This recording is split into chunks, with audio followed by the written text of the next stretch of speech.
Na maioria das vezes e em muitos países as pessoas não querem lutar, mas não têm outra opção.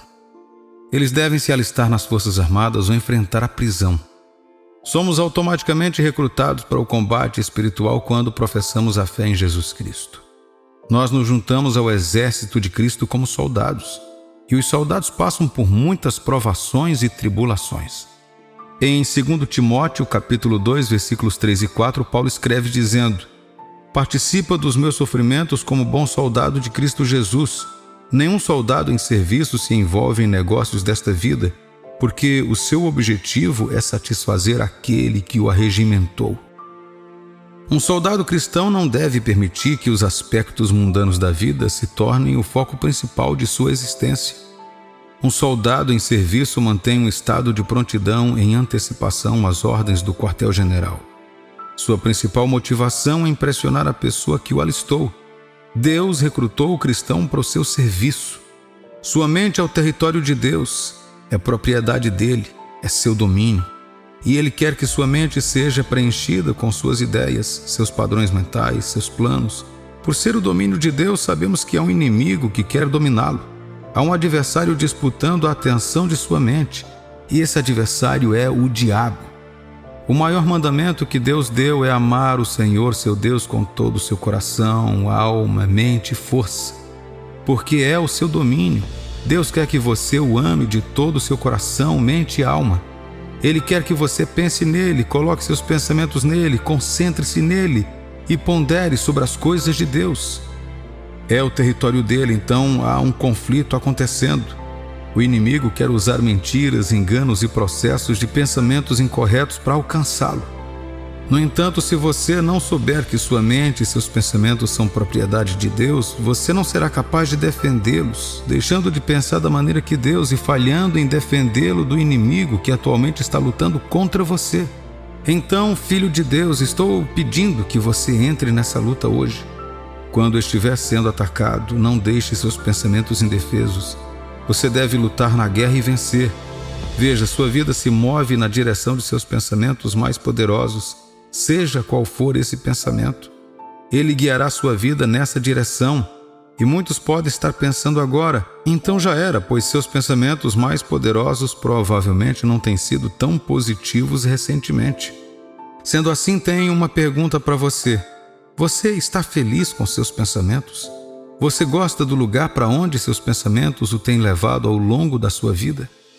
Você gosta de onde suas ideias o estão levando daqui 1, 2 ou 3 anos, ou até mesmo daqui uma semana a partir de agora, se você seguir nesse caminho? Lamentavelmente, tanto você quanto eu acreditamos em mentiras. E muitas vezes não percebemos que são mentiras, pois parecem ser verdadeiras naquele momento. Elas podem se infiltrar e ficar presas em nós por causa da natureza venenosa das falsidades. Elas enfiam suas farpas em nossas almas e se recusam a sair. Mentiras em que você acredita terão o mesmo efeito sobre você como se fossem verdade. Quando você acredita em uma falsidade, isso te afeta como se fosse verdade. Como resultado, quem você é hoje é resultado de seus pensamentos anteriores. As mentiras em que você acreditou no passado, assim como as verdades, moldaram quem você é hoje. Isso é determinado pelos pensamentos e padrões que você estabeleceu em sua mente, o que implica que quem você será amanhã é determinado pelos pensamentos que você pensa hoje, e isso pode alterar o curso de sua vida, alterando sua mente. A Bíblia nos dá muitas instruções específicas sobre como pensar sobre certos tópicos. Filipenses capítulo 4, versículo 8 diz: finalmente, irmãos, tudo o que é verdadeiro, tudo o que é respeitável, tudo o que é justo, tudo o que é puro, tudo o que é amável, tudo o que é de boa forma, se alguma virtude há e se algum louvor existe, seja isso que ocupe o vosso pensamento. Se você é um cristão, certamente tem algumas ideias baseadas nas Escrituras ao longo do dia, mas considere o seguinte: você as está combinando com pensamentos negativos ou aleatórios? A maioria de nós entretemos o que quer que venha à mente. Muito do que pensamos são falsidades de Satanás ou simplesmente lixo despejado sobre nós pelo excesso de informações que nos bombardeiam hoje em dia.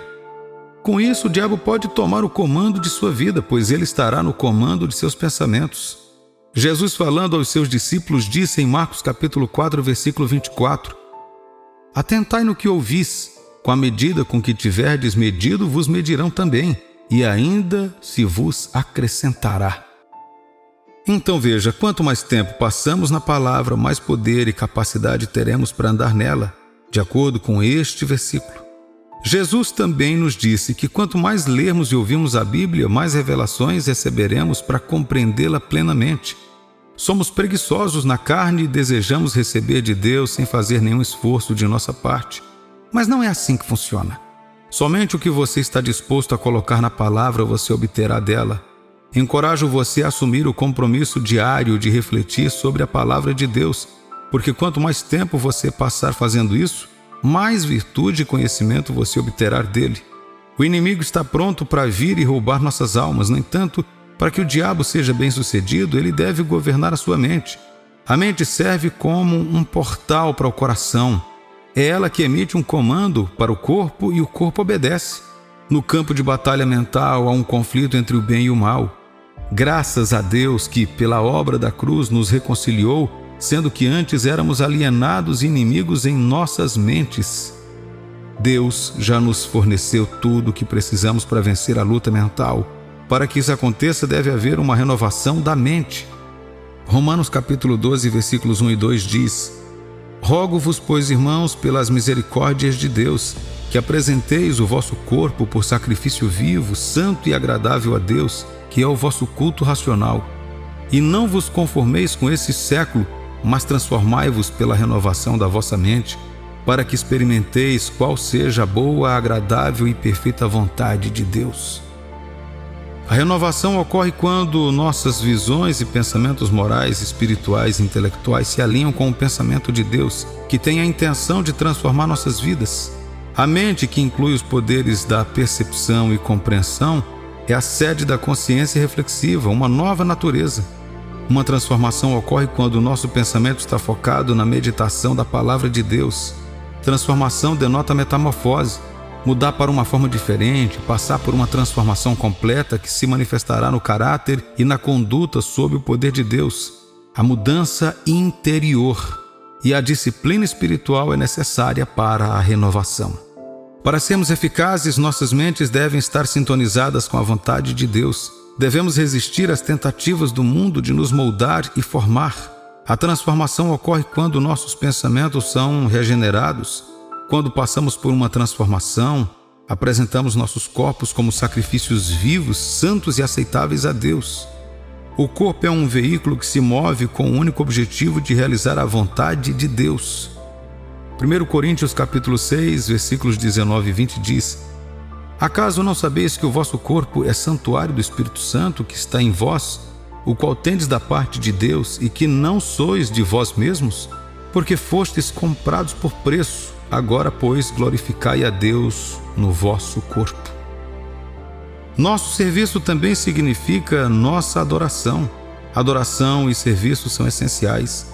Sacrifícios de animais eram exigidos dos adoradores de Deus no Antigo Testamento. Os cristãos agora são exortados a oferecer seus corpos como sacrifícios vivos no Novo Testamento. Devemos entregar nossos corpos a Deus como instrumentos de justiça. Após a transformação, abraçamos uma nova natureza e uma vida separada após a apresentação de nosso corpo a Deus. A nova natureza do cristão é viver no Espírito, assim como o peixe vive na água e o homem vive na terra. Ele não apenas vive com o Espírito, mas também vive no Espírito. Como resultado do novo nascimento, surge uma nova natureza. A velha maneira de pensar sobre o mundo se foi, e uma nova perspectiva espiritual de vida e serenidade é adquirida. Romanos capítulo 8, versículo 6 diz: Porque o pendor da carne dá para a morte, mas o do Espírito para a vida e paz. Filho de Deus, é hora de assumir o controle e vencer essa guerra interna. Existe alguma mentira que o diabo sussurrou no seu ouvido no qual você acreditou? Deus quer que você seja livre, substituindo a mentira pela verdade. Ele não quer que você desperdice anos acreditando em uma falsidade. Ele quer que você experimente o que Ele tem reservado para você agora: esperança, alegria e serenidade. Ele não quer você preso. Ele não quer que essas farpas permaneçam em seu sistema. Ele quer que o engano seja substituído pela verdade. E precisamos da ajuda dele. Precisamos do Espírito Santo para remover essas mentiras, para identificá-las para nós, para nos mostrar quem realmente somos, o que ele diz sobre nós e o que é verdade na vida, para que não percamos tempo, desperdicemos anos e morramos em uma mentira. Isso é o que Deus tem a dizer sobre você. Esta é a mensagem dele para você. Você é amado. Não se deixe enganar por mais nada. Por causa de Jesus você é amado. Por causa de Jesus você é totalmente aceito com todas as suas deficiências e defeitos. Totalmente aceito. Não há nada que você tenha feito que ele já não tenha perdoado. Por favor, aceite. Você é um novo ser humano. O velho você se foi e o novo você chegou. Você é um santo, eu lhe digo. Quando Jesus olha para você, ele te vê como um santo e separado para os propósitos de Deus. Você é uma pessoa boa. Você recebeu a justiça de Jesus. Seu pecado e vergonha não estão mais cobrindo você. Permitir que essas coisas se apeguem a você não é mais uma opção. Em Jesus você é justificado. Por causa de Jesus você foi resgatado. Por causa de Jesus você está seguro. Em Jesus você é liberto. O Espírito Santo lhe dá a capacidade de viver a vida para a qual ele o chamou. Ele está lhe dando mais poder. Você pode crer e confiar no Espírito Santo. Apoie-se e confie nele e coloque sua fé em Jesus. Ele está te dando mais poder. Você é um filho de Deus. Você é querido. Com o orgulho de um pai, ele olha para você. Quando ele olha para você, ele vê seu filho amado e te ama com um amor incontrolável que brota de seu coração. E ele está cada dia mais perto de você. Você é um amigo de Deus. Ele gosta de compartilhar sua alegria com você. Ele simplesmente quer estar e compartilhar suas experiências com você. Conosco ele busca intimidade relacional. Ele quer que você o valorize e seja valorizado por ele. Você foi formado à imagem de Deus de maneira incrível e maravilhosa. Aleluia! Pois esta é a verdade de Deus. Você viu o noticiário e leu os jornais. Você compreendeu o que eles dizem? Medos crescentes de guerra, doenças, pandemias e ocorrências inexplicáveis assolam o mundo diariamente. Todos nós parecemos ter uma ideia de como são os ataques espirituais em livros, documentários e filmes. Todo mundo tem uma imagem gráfica de como um ataque espiritual deve ocorrer. No entanto, essas ocorrências, na realidade, são bem diferentes e não tão dramáticas quanto os filmes e livros fazem parecer. De fato, muitas vezes as pessoas passam por ataques espirituais e não há manifestação física disso, apenas acontecimentos sorrateiros no dia a dia. No ano de 2020, o mundo inteiro foi posto de joelhos pelo vírus, e enquanto todos se voltaram para a medicina e a ciência em busca de uma explicação e solução, os sábios, como você e eu, que conhecemos as implicações dessa praga, voltaram-se para Deus. Muitas das soluções trazidas pelos homens falharam e continuam falhando, porque assim como os ignorantes de outrora, eles foram buscar a solução em seu conhecimento. Você deve entender claramente a origem de um problema para poder oferecer soluções para ele. Muitas pessoas ainda estão alheias ou negam abertamente o fato de que guerras, doenças, pandemias e o colapso da estrutura econômica global são uma representação física dos ataques lançados ao mundo pelo diabo e seus agentes. Como eu sei disso? Na jornada dos israelitas para a Terra Prometida, eles chegaram a uma cidade forte chamada Jericó. Esta cidade era murada e fortificada e indestrutível para qualquer exército. Mas eles perceberam que essa batalha estava além deles e se voltaram para Deus. A Bíblia registra no livro de Josué, capítulo 6, versículo 20. Gritou, pois, o povo, e os sacerdotes tocaram as trombetas. Tendo ouvido o povo o sonido da trombeta e levantado grande grito, ruíram as muralhas e o povo subiu à cidade, cada qual em frente de si, e a tomaram. A batalha de Jericó foi travada no reino espiritual. Ouça-me, filho de Deus. Qualquer ataque que tenha se representado na forma física é resultado de algo feito no reino espiritual para atingir esse aspecto de sua vida. O reino espiritual é superior ao reino físico na sequência de eventos. Assim como você ora por um resultado que não viu, da mesma forma que as guerras são travadas no reino espiritual e travadas na realidade física. Portanto, como cristãos, enquanto o resto do mundo continua procurando respostas e explicações para os desafios econômicos, de segurança, ambientais e de saúde, e as guerras que o assolam, devemos conhecer esses dois fatos. 1. Uma batalha é travada primeiro no reino espiritual. Como falamos anteriormente na história de Jericó, e como a guerra foi travada, vencida e perdida no reino espiritual, na Bíblia, os reis de Israel foram buscar o resultado das guerras com profetas e líderes espirituais antes de partirem para a guerra. Eles podiam ver o fim de uma batalha que ainda não havia sido travada. Todos os ataques ao mundo começaram primeiro no reino do Espírito. 2. As soluções e contramedidas também devem estar no reino do Espírito. É ridículo quando os homens recorrem a teorias humanas para explicar e resolver problemas e ataques espirituais. Assim, em nosso tempo atual, as vacinas estão falhando e mais doses estão sendo constantemente necessárias. 2 Coríntios capítulo 10, versículo 4 diz: As armas que usamos na nossa luta não são do mundo, são armas poderosas de Deus, capazes de destruir fortalezas, e assim destruímos ideias falsas. Se estamos lutando contra as forças espirituais, precisamos resistir a elas também no reino espiritual. O mundo está passando pelas implicações das coisas feitas no reino dos espíritos, e, no entanto, as pessoas estão esperando que os humanos desenvolvam soluções para problemas que não podem explicar. A passagem bíblica que acabamos de ler em Coríntios afirma claramente que nossas armas não são da carne.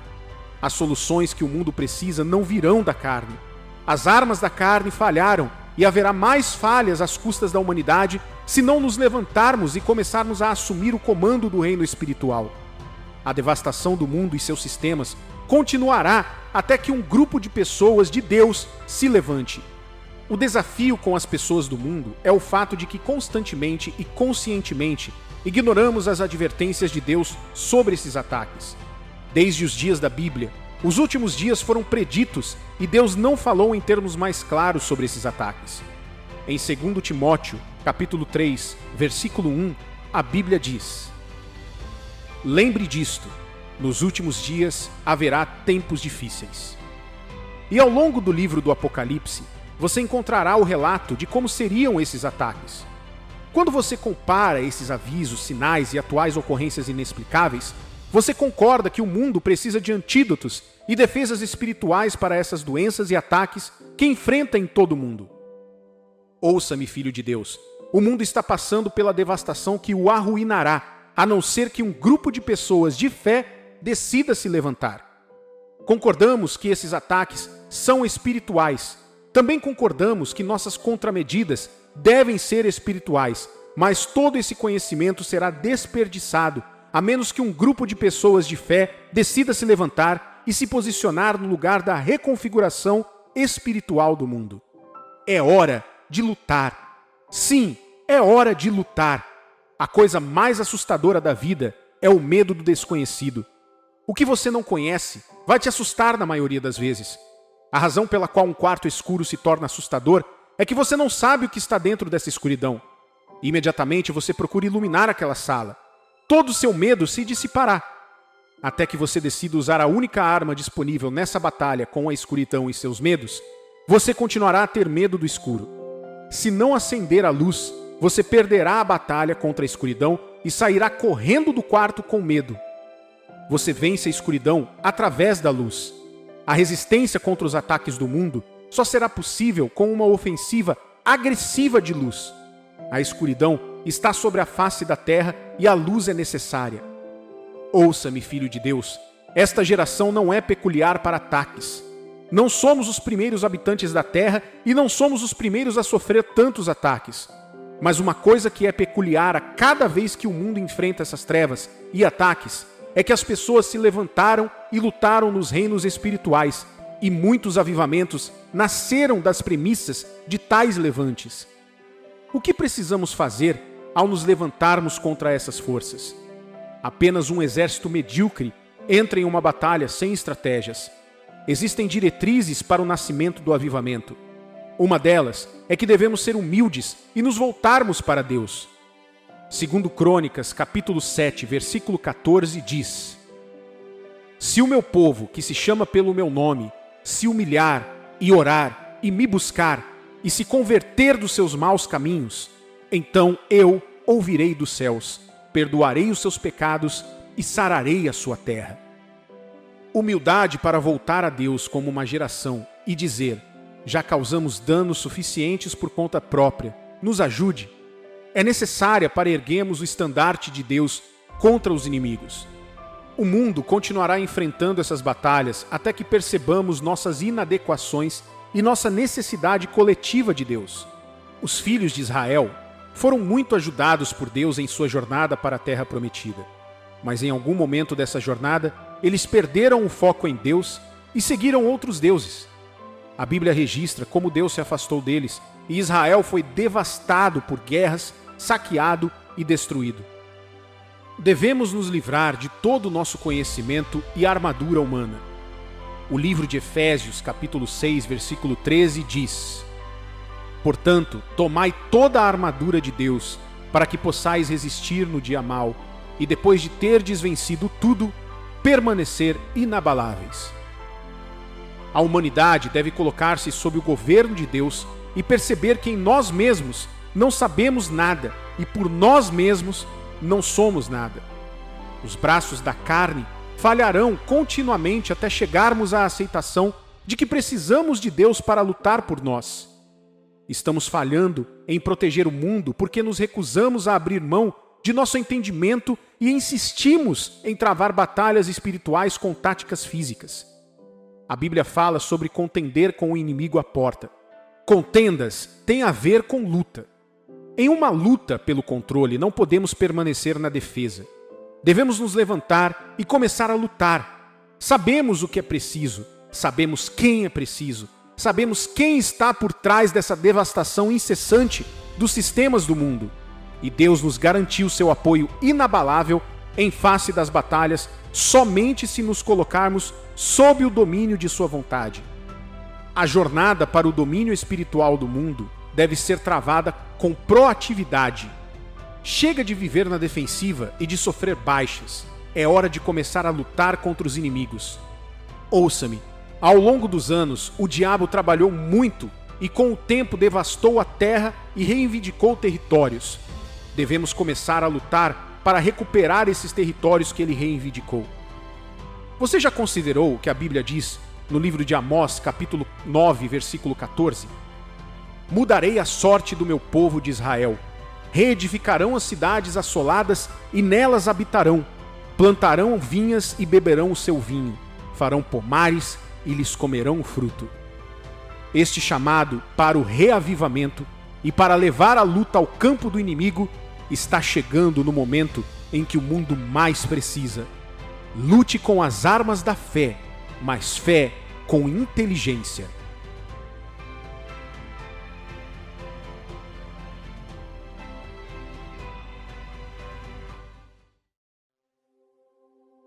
Você sabia que a Bíblia em suas mãos é um guia passo a passo sobre como padronizar seus caminhos de acordo com os de Jesus Cristo?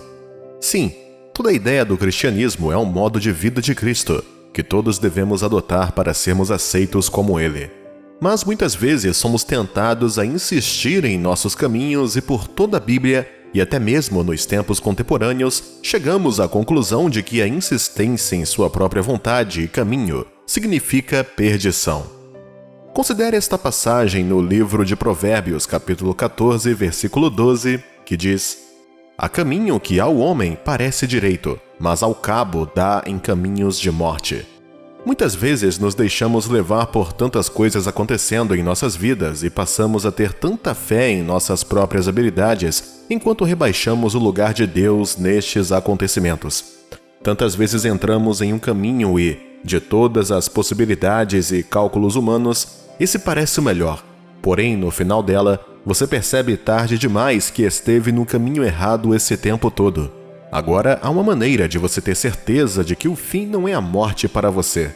Seus caminhos devem estar alinhados com os de Deus.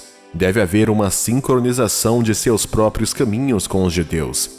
Quando criança, eu lembro de ser muito curioso, e à medida que cresci, essa curiosidade se tornou um pouco de arrogância, pois eu sempre estava ausente e fazia as coisas do meu jeito. Claro, na maioria das vezes, muitas dessas coisas terminaram mal para mim. Você se lembra de como seus pais diziam para não fazer uma determinada coisa e quando você fazia, acabava tendo exatamente o mesmo resultado ruim que seus pais disseram que teria? Esse é exatamente o mesmo risco que um homem corre quando não percebe que precisa entregar totalmente seus caminhos a Deus. Seus métodos podem estar funcionando agora e seus cálculos podem parecer precisos, mas nenhuma previsão humana pode ser igual ao plano do céu para você.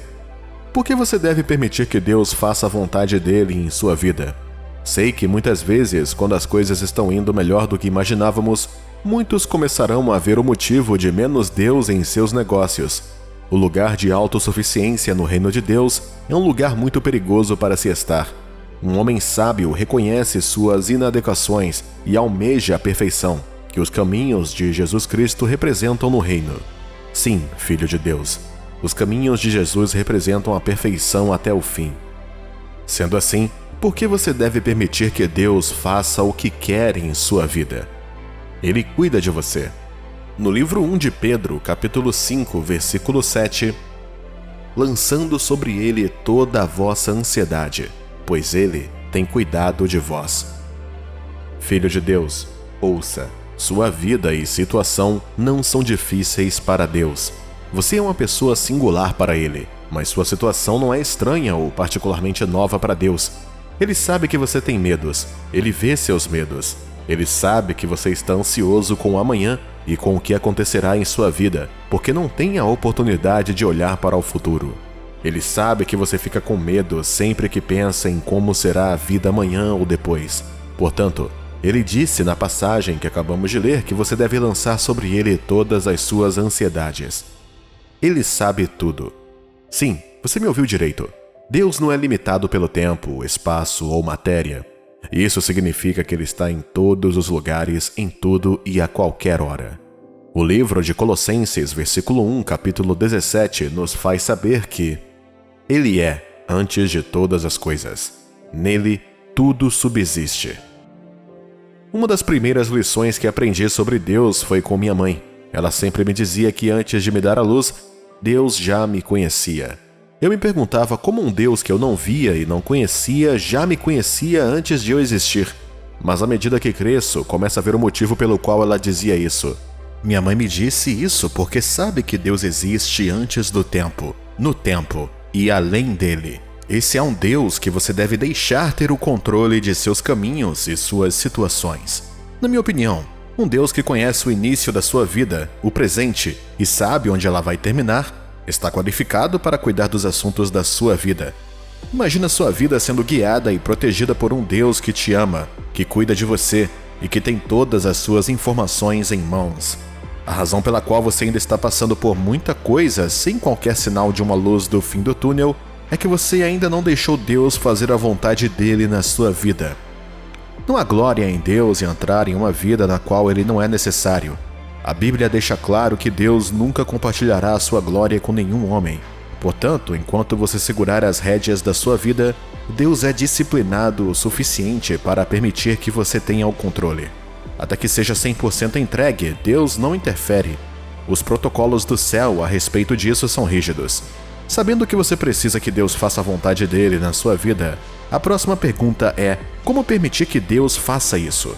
Existem algumas características que você deve abandonar antes que Deus possa assumir a liderança em sua vida? Confesse e entregue sua necessidade de controle. Em Gálatas capítulo 2, versículo 20, diz: Logo, já não sou eu quem vive, mas Cristo vive em mim. E esse viver que agora tenho na carne, vivo pela fé no Filho de Deus, que me amou e a si mesmo se entregou por mim. Quando você entrega sua vida a Deus, basicamente abandona tudo o que sabe. O simbolismo da crucificação é mostrar ao seu mundo que você está nu agora e apenas coberto por Deus. Você está admitindo sua falta de poder para lidar com sua própria vida e problemas, entregando eles a Deus. Às vezes você não é capaz de entregar totalmente esse controle em oração e às vezes você precisa começar a insistir menos em seu próprio entendimento e ser paciente o suficiente para esperar as direções de Deus. E quando chegar, você saberá, porque Ele é perfeito. Mantenha-se tranquilo, confiante e cheio de fé. Uma das razões principais pelas quais muitas pessoas têm problemas em deixar Deus fazer o que quer é a sua percepção de que o céu demora muito para responder. Mas para qualquer cristão cuja intenção é deixar Deus fazer a vontade dele, você deve estar preparado para a tranquilidade e a fé inteligente em sua capacidade. Salmos capítulo 46, versículo 10, Deus diz: Aquietai-vos e sabei que eu sou Deus, sou exaltado entre as nações, sou exaltado na terra. A ansiedade é uma comunicação do medo, e o medo é uma comunicação da falta de fé. Sem fé, nenhum homem verá a Deus. A liderança de Deus é baseada na fé inteligente, mesmo quando tudo parece sem esperança. A tranquilidade diante dos desafios é um sinal que diz a Deus que você crê na sua capacidade de aparecer a qualquer hora e em qualquer lugar. Você crê em suas promessas, assim como os 3 rapazes hebreus, Sadraque, Mesaque e Abed-nego, que foram jogados no fogo enquanto proclamavam a soberania de Deus, mesmo enfrentando uma morte excruciante e certa. Já sabemos o que aconteceu. Deus apareceu para eles. Confiança, mais confiança e muito mais confiança. Já considerou o que diz Provérbios capítulo 3, versículos 5 ao 6? Confia no Senhor de todo o teu coração e não te estribes no teu próprio entendimento. Reconhece-o em todos os teus caminhos e ele endireitará as tuas veredas. Uma das maneiras de permitir que Deus faça a vontade dele na sua vida é a confiança total e completa nele. Confie em seu entendimento e onipresença. Eu compreendi por meio de lições dolorosas que não posso ajudar a Deus. Muitas vezes somos tentados a querer ajudar Deus a acelerar o processo de algo que ele já havia começado. Isso é uma demonstração de desconfiança no seu processo, e muitas vezes você encontrará as mãos do céu de tais projetos. Nenhum ser humano é capaz de ajudar Deus, pois Ele é soberano e não necessita ajuda. Busque a Deus e o conhecimento dele. Não há como confiar em alguém o suficiente para entregar a sua vida a essa pessoa até que você saiba que sua vida, no mínimo, está segura. Ninguém carrega uma joia preciosa e entrega a um guarda que não sabe de nada. Nossa relação com Deus é simbiótica, onde nos tornamos semelhantes a Ele ao segui-lo enquanto Ele guia nosso caminho. O conhecimento carrega seus princípios para a vida e para seu destino. Você não pode conhecer Deus até que comece a buscá-lo. Ele não é um charlatão e nem está entediado, mas só se mostra às pessoas que merecidamente o procuram. Em Deuteronômio, capítulo 4, versículo 29, diz: De lá buscarás ao Senhor, teu Deus, e o acharás quando buscares de todo o teu coração e de toda a tua alma. Deus promete que se o buscar de todo o coração, você encontrará. Qualquer promessa que Deus faz em sua palavra é resgatável em qualquer área da vida, pois suas palavras são ações em movimento. Você começa a ver os caminhos dele, a entendê-los melhor e enquanto os estuda, sua vida começa a assumir um padrão na mesma linha que você aprendeu a estudá-lo. Mate o seu eu. Um dos pontos finais que mostra que você está em um ponto onde Deus pode assumir sua vida é no ponto de quebra, onde o seu eu, seu ego, seu conhecimento e compreensão se tornam inúteis para ti. Certa vez vi um senhor chorar copiosamente em resposta a uma chamada ao altar e, quando questionado, ele disse que em todos os seus 68 anos de existência e mais 30 de anos acadêmicos, pela primeira vez ele teve que reconhecer que toda sua sabedoria era inútil. Ele não chorava de arrependimento, mas porque todos esses anos ele se apegou às crenças erradas. Todas as suas crenças se tornaram inúteis quando confrontadas por Deus. João capítulo 3, versículo 30, diz: Convém que ele cresça e que eu diminua. Você deve negar a si mesmo e tomar a sua cruz diariamente. Deve confiar no Senhor nas situações mais difíceis. Deve se disciplinar e dizer não ao mundo. Sua vida deve ser toda sobre Cristo. Deus sabe como deve ser. Deus sabe exatamente como é e sabe como vai ser. Deixe-o fazer a vontade dele na sua vida hoje. Entregue-se a Deus. O Espírito Santo lutará mais com o seu espírito, como fez com Jacó no deserto. Dê esse passo pequeno, mas importantíssimo, de entregar sua vida completamente a Ele hoje, e desfrute de uma vida tranquila e sem ansiedade sobre o que o amanhã trará. Você não pode permitir que o mundo ou as pessoas ao seu redor definam sua vida e depois esperar chegar ao plano final de Deus para você. Não funciona dessa forma. Uma das maneiras mais fáceis de se frustrar e se arrepender na vida É deixar-se levar por todos os ventos, tendências e ideias ao longo da vida. Isaías capítulo 50, versículo 7, diz algo digno de nota. Porque o Senhor me ajudou, pelo que não me sentia envergonhado. Por isso, fiz o meu rosto como um seixo, e sei que não serei envergonhado. O seixo refere-se a uma pedra de quartzo escuro, duro e maciço, que produz uma faísca quando em atrito com o aço. É uma rocha muito difícil de quebrar.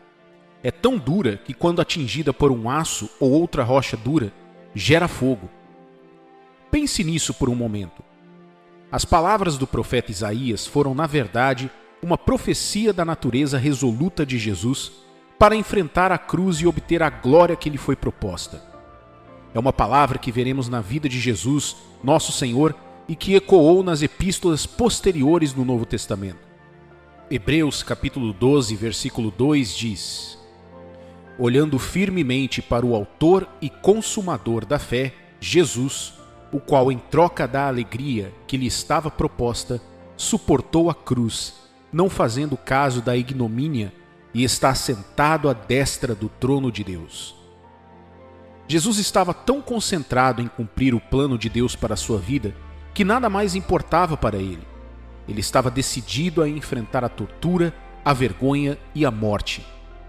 Lendo os evangelhos, você terá uma visão de tudo que Jesus teve que passar para obter a glória que lhe foi proposta. E para onde isso o levou? Para a glória estabelecida diante dele. Há uma glória preparada para você, meu amigo. Essa glória está ligada ao plano de Deus para a sua vida. Não importa quem você é e de onde você é, o que você já passou ou ainda não passou, o que você já viu ou ainda não viu, o que você tem ou ainda não tem. Deus tem um plano para você. Você pode olhar para si mesmo e ver tantos problemas. Pode olhar para o seu passado ou mesmo para o seu presente e parece que não há nada para escrever sobre isso. Nenhuma dessas coisas mudou o plano de Deus para o seu destino. Você é como um edifício sendo construído por Deus. Ele detém o plano mestre. Não sua mãe, mas Deus. Não seu pai, mas Deus. Não seu irmão, irmã, amigo, cônjuge, chefe no escritório ou professor na escola. Eles não criaram você, meu amigo. Deus o criou. E quando Deus preparou você, Ele fez um plano para a sua vida. Você está onde está hoje devido ao seu nível de cooperação com esse plano. Eu sei que muitas vezes é difícil abraçar ou mesmo entender o plano de Deus para a sua vida sem falar em caminhar nele. No entanto, preciso que você sempre se lembre do Senhor Jesus. A Bíblia nos diz que seu rosto e sua resolução estavam firmes, como uma pedra de seixo. Ele tinha certeza de que enquanto andasse no plano de Deus, evitasse as distrações, enfrentasse o destino de frente, ele não se envergonharia nem se arrependeria. É preciso mais do que apenas desejar ou esperar andar no plano de Deus para a sua vida. Para entrar e andar no propósito de Deus, você precisa de coragem, força e direção. Dificilmente você encontrará esses três personagens na maioria das pessoas da Terra hoje. O mundo está cheio de pessoas que só querem seguir o fluxo, pular em todas as tendências, soar como todo mundo, buscar validação, mesmo que isso signifique negar sua verdadeira identidade, evitar a verdade por medo de ser cancelado pelos outros. No entanto, eu quero que você saiba disso. Além de Cristo Jesus vivendo e trabalhando em você, dirigindo o curso de sua vida, você não tem identidade e nada deste mundo. Muito mais do que isso, você não tem esperança quando deixar este mundo. Você pode desejar uma vida melhor, sonhar em ter essa esperança, desejar ter paz, ser focado, mais forte ou mais intencional sobre a vida. Mas sem Cristo, tudo para por aí. Nada mais que um sonho. 2 Coríntios capítulo 5, versículo 17 diz: E assim, se alguém está com Cristo, é nova criatura. As coisas antigas já passaram, eis que se fizeram novas. Algo acontece com a pessoa que vem a Jesus com fé, admitindo que não é nada sem Ele. A velha vida é removida espiritualmente pela operação do Espírito de Deus e um novo nascimento é atribuído. Vir a Jesus significa admitir que você precisa dele como Salvador, pois você é um pecador. Significa reconhecer o amor dele por você demonstrado em seu sacrifício na cruz do Calvário. Significa tomar a decisão de converter sua vida de tudo o que você se comprometeu no passado, entregá-la a Jesus e em seguida andar no caminho com ele, guiando você. A esperança do cristão não é que ele tenha as respostas para todas as coisas, mas que esteja em um caminho que tem todas essas respostas. Nossa esperança não é que saibamos o que o futuro nos reserva, mas que saibamos quem possui esse futuro, e nossa segurança está em nosso relacionamento com Ele. O profeta disse em nosso texto de abertura: porque o Senhor Deus me ajudou, pelo que não me senti envergonhado, por isso fiz o meu rosto como um seixo e sei que não serei envergonhado. Talvez você tenha medo de que um dia alguém olhe para você e dê risada de sua decisão, porque parece que escolher Deus foi o maior erro que você cometeu. Talvez você tenha medo de perder algumas coisas ou pessoas valiosas em sua vida se começar a andar no plano de Deus para você. Acorde, querido cristão, sua vida vale mais do que isso. Certa vez, encontrei uma postagem na mídia social de um pregador cristão que dizia: quando você comparecer ao tribunal de Deus, ele não perguntará sobre a minha vida, mas sobre a sua. Você sabe o que isso significa? Significa que nada do que você está vendo ao seu redor ou ouvindo as pessoas dizerem sobre você terá importância naquele dia. Tudo o que importa será como você viveu na sua vida. O tempo é curto. E não quero dizer apenas porque estamos no fim dos tempos, mas simplesmente porque não temos tanto tempo na Terra quanto pensamos. Você pode estar na adolescência e desejar estar na casa dos 30 anos, e quando chegar a esses 30, tudo parecerá como se tivesse acontecido ontem. O futuro não está tão longe quanto você pensa. Se você não assumir o controle de sua vida e viver intencionalmente agora, pode chegar um momento em que você olhará para trás e sentirá que não há nada que vale a pena escrever ou falar sobre você. Por quê? Porque você não viveu verdadeiramente. É hora de assumir o controle de sua vida. É hora de andar no plano de Deus para você. Talvez você esteja se perguntando: como posso saber o plano de Deus para a minha vida? Como faço para andar nele? Primeiro, você precisa entender que o plano de Deus não é algo que ele revela de uma vez para ninguém. Não importa o quão espiritual você pense que é. Em vez disso, ele o revela em pedaços e por meio de suas instruções e comandos. Seus planos são revelados à medida que seguimos sua palavra a nosso respeito.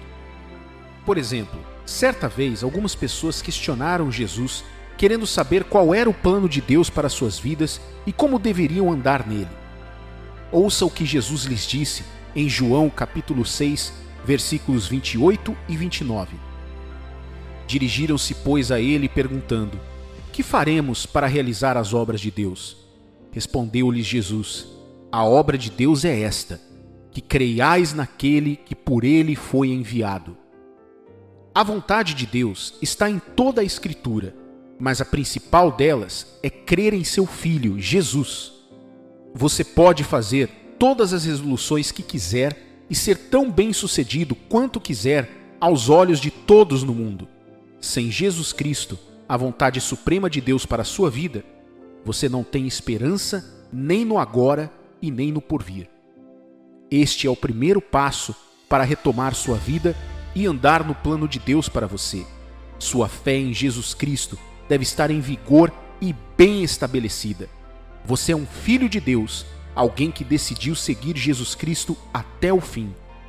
Em segundo lugar, retomar sua vida e andar no plano de Deus significa descobrir o que a palavra dele diz que você deve agir como um filho de Deus e comprometer-se a praticar e viver nisso todos os dias.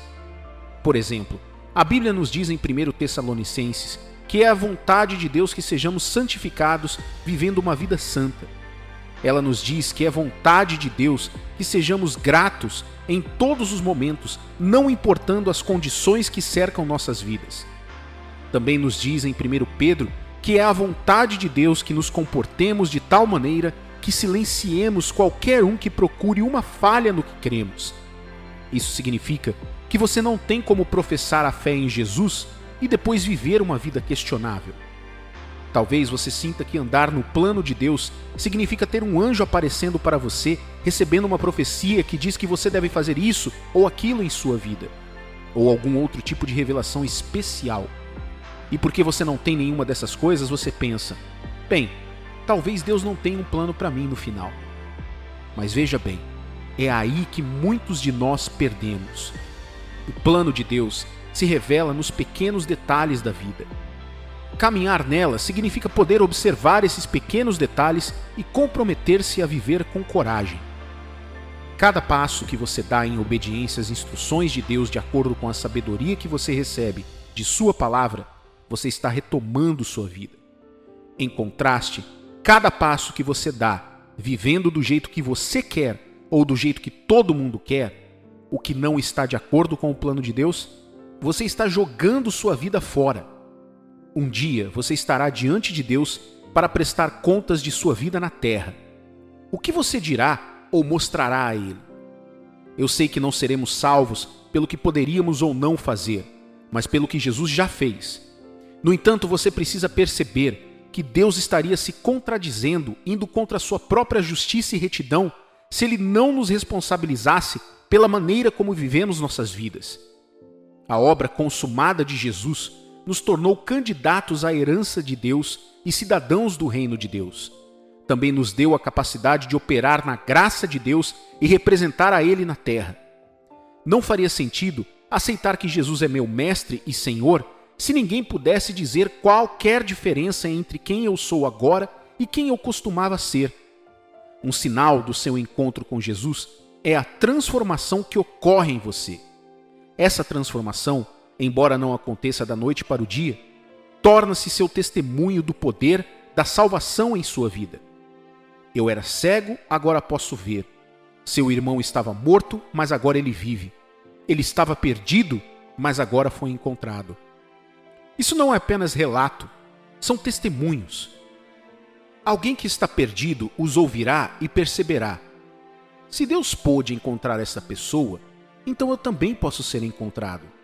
Se Deus pôde abrir seus olhos, então os meus também podem ser abertos. Se Deus pôde dar a vida a ele, então ele pode me dar vida também. Consegue ver agora que sua vida é mais valiosa do que você imaginava? Pare de desperdiçar seu tempo quando deveria estar vivendo intencionalmente. Pare de buscar validações de pessoas espiritualmente cegas. Sem ofensa aos cegos, mas não tenho certeza se você pode perguntar a um cego a cor da camisa que está vestindo. Ele não tem capacidade de lhe dizer. A quem você prefere perguntar? Alguém que tem olhos e que tem conhecimento suficiente para distinguir as cores olhando para elas. Você precisa voltar ao início. Tudo o que você busca está em Deus. Quando você anda em seus planos, não faltam as coisas importantes que você precisa para cumprir o seu destino. Se você sente falta de coragem para assumir o comando de sua vida, lembre-se de que o Espírito de Deus vive em você. Ele não é um espírito de medo, mas de poder, amor e mente sã. O diabo vai tentar desafiar sua decisão de andar em sintonia com Deus hoje por meio de uma coisa ou outra, mas não tenha medo. Em vez disso, resista e ele fugirá. Tiago, capítulo 4, versículo 7 diz: Sujeitai-vos, portanto, a Deus, resisti ao diabo e ele fugirá de vós. Veja como a Bíblia coloca isso. Antes de resistir ao diabo e tomar conta de sua própria vida, você deve primeiro se sujeitar a Deus. O diabo só respeita aqueles que respeitam a autoridade de Cristo sobre suas próprias vidas.